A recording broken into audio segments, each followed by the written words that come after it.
जय हिंद। मूंगफली की बात करते हैं, मूंगफली के बारे में। ठीक है, किसके बारे में? मूंगफली के बारे में समझते हैं। मूंगफली, ठीक है, यानी बीज दर इसकी देखें तो 17 से 20 केजी प्रति हेक्टेयर इसकी बीज दर है। बीज दर कितनी? 17 से 20 केजी प्रति हेक्टेयर बीज दर है। मूंगफली शेयरिंग जो है 70% होती है। मूंगफली में जो शेयरिंग की मात्रा कितनी होती है? 70% इसमें शेयरिंग होती है मूंगफली में। ठीक है, 70% इसमें जो है शेयरिंग होती है मूंगफली में। मूंगफली में शेयरिंग की मात्रा कितनी है? 70% होती है। मूंगफली की खली में नाइट्रोजन की मात्रा, मूंगफली की खली में नाइट्रोजन की मात्रा कितनी होती है?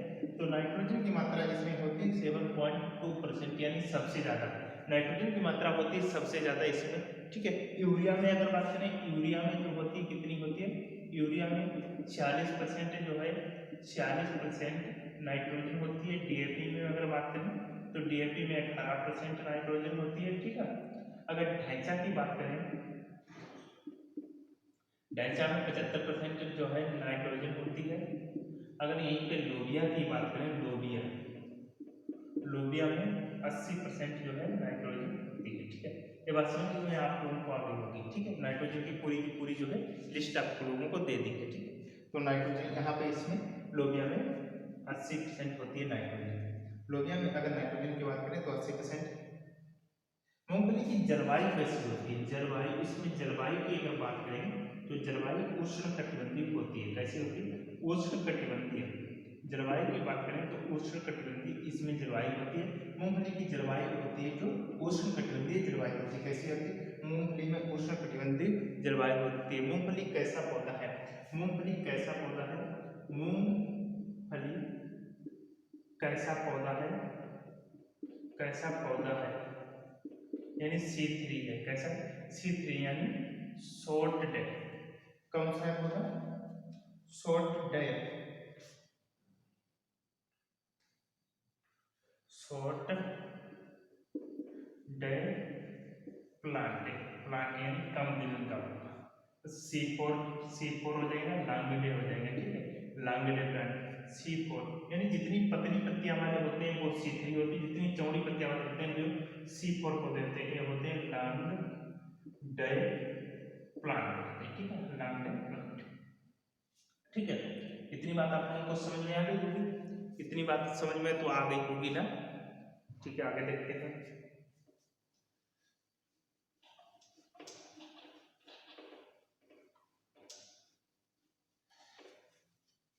आगे देखिए, समझिए, आगे देखिए।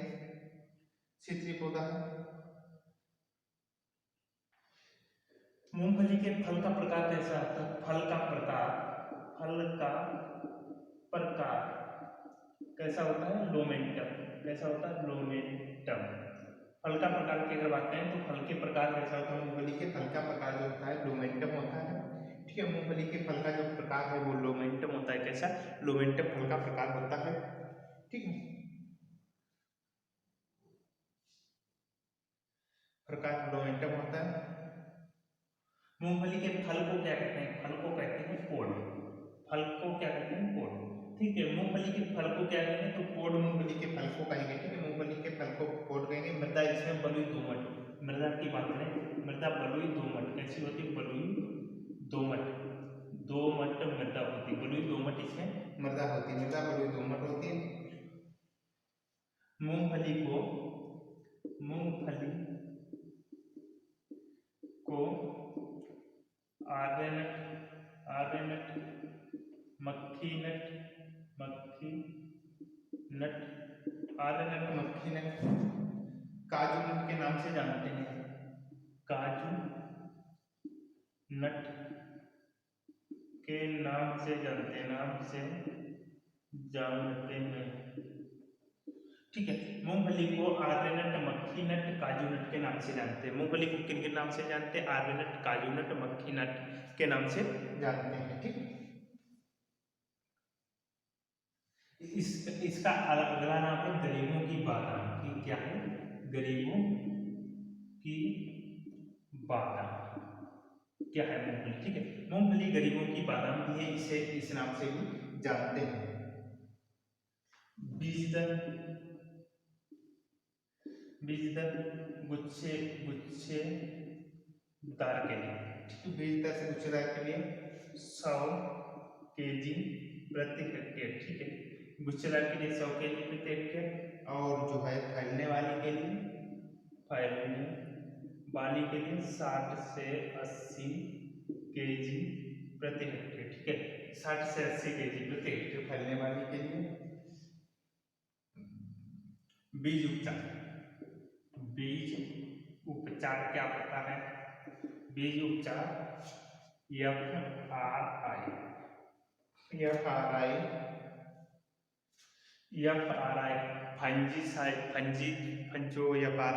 फंजीसाइड, ठीक है, फंजीसाइड, इंसेक्टिसाइड और राइजोबियम कल्चर, इनसे बीज उपचार करना चाहिए, FRI से बीज उपचार करना चाहिए, ठीक है। सभी तरहनी वाली जो फसलें होती हैं उनमें नाइट्रोजन की मात्रा क्या होती है? कम होती है। ये भी आप लोगों को ध्यान रखना चाहिए कि जितनी भी तरहनी वाली फसलें होती है उसमें नाइट्रोजन की जो मात्रा होती है वो कम होती है। कितनी होती है? कम होती है, ठीक है, तो कम होती है। यानी फसल अंतरण कितना होना चाहिए? फसल अंतरण, मूंगफली में फसल अंतरण बहुत पूछा जाता है, तो फसल अंतरण कितना होना चाहिए? देखते हैं फसल अंतरण कितना होना चाहिए।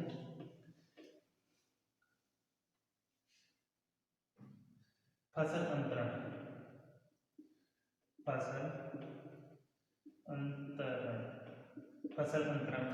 कितना होना चाहिए? गुच्छेदार के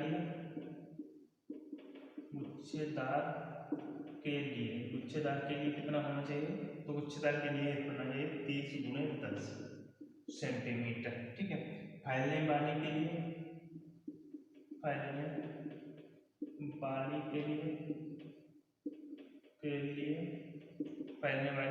45 × 10 सेंटीमीटर। बुवाई का समय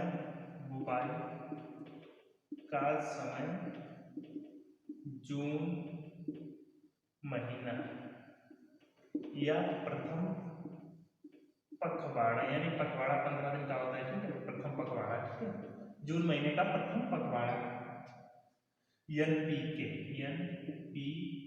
यानी नाइट्रोजन, फास्फोरस, पोटास की मात्रा 15 kg, नाइट्रोजन 15 kg प्रति हेक्टेयर, ठीक है, और फास्फोरस की मात्रा है 40 kg प्रति हेक्टेयर, पोटास की मात्रा है 60 kg प्रति हेक्टेयर पोटास की मात्रा होती है, ठीक है। इतना आप लोग ध्यान से देख लीजिए, इतना जो लिखा है, ठीक है, बहुत इंपॉर्टेंट है।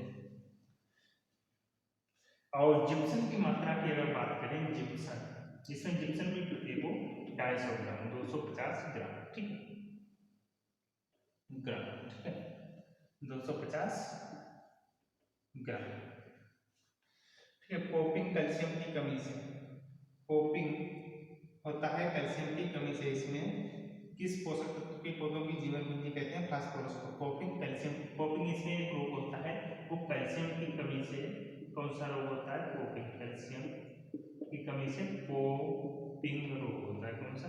पोपिंग रोग, ठीक है, कैल्शियम की कमी से इसमें पोपिंग रोग होता है। एक प्रश्न बनता है कि किस पोषक तत्व को पौधों की जीवन कुंजी कहते हैं? तो जीवन कुंजी जो है फास्फोरस, जीवन कुंजी जो है कौन है? फास्फोरस जीवन कुंजी है, ठीक है। फास्फोरस क्या है? जीवन कुंजी है। फास्फोरस एक जीवन कुंजी है, ठीक है, फास्फोरस जीवन कुंजी है।